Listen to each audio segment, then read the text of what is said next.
With skips for height, as seen here, tell athletes to drive through the ground and get height. Okay, you're trying to get up as high as you can, put force into the ground, and drive your arm up with it as you're going through.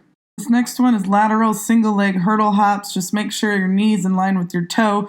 You're getting off the ground quickly as you're going through. The next one is forward and backward hurdle hops. Same thing, making sure you're keeping balanced. Then you're going to go double feet lateral hurdle hops, making sure your hips stay over your feet, staying balanced, core engaged, working on getting off the ground quickly and reacting as you go through. This next one will get a little bit more dynamic, so we're going into lunge split jumps, and here you're just making sure that your knee is landing in line with your toe, your weight shifting back into your heel, and you're exploding off the ground. Next, we'll do broad jumps. Okay, here I'm going for distance, not height.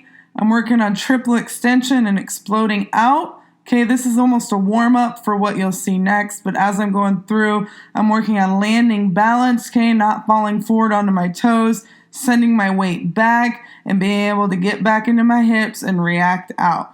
Okay, now what you'll see me do is go into reactive broad jumps. So the second I land, I'm reloading, and I'm getting out of that load quickly. This is a progression and shouldn't be done if an athlete isn't ready for this yet.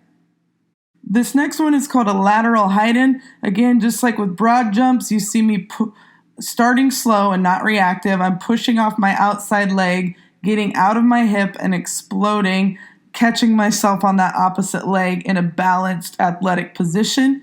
Okay, I'm working on getting in and out of my hips in the frontal plane here, which can help a basketball player in defense. Now you can see me doing reactive. Okay, I regain my balance by hopping to that opposite foot. And then again, I'm exploding out in that frontal plane. Make sure an athlete is ready for this position, has good single leg strength, good single leg balance before you would progress them to this exercise.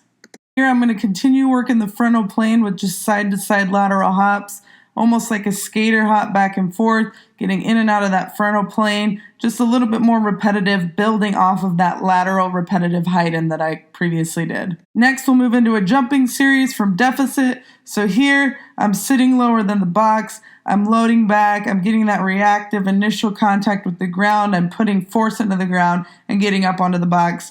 Here, box height really isn't the main focus. The main focus is being able to get in and out of that loaded low position and produce force from a deficit without being able to fully load back into my hips as I would from a standing position. We'll then progress into a box jump with a depth drop into a jump. Okay, this works on landing, reacting to that land, and being able to develop force quickly and effectively in a safe manner. I like to go over this with athletes to ensure their safety upon landing and also work on that reactiveness in a jump. Next, I'll go into weighted med ball squat jumps. Okay, again, this is just adding weight. It kind of adds more to that contractile component of the muscles when you're going through these exercises. It just adds more of a load, makes that athlete have to develop more force and keep their speed. You can then go into reactive ones as you see me doing here. Next, here we'll do some single leg ankle hops to work on that ankle plyometrics. I'm not bending at the knee. I'm not really bending at the hip here. All of this motion is coming from my ankle joint. Helps strengthen the ankles as far as ankle sprains go, which are big in the sport of basketball, and also just helps with that reactive jumping ability to be able to get off the ground quickly without a load if needed. If you're going for a quick rebound or if you have to react to a ball or a play quickly, you need that reactive ability in your ankle joint.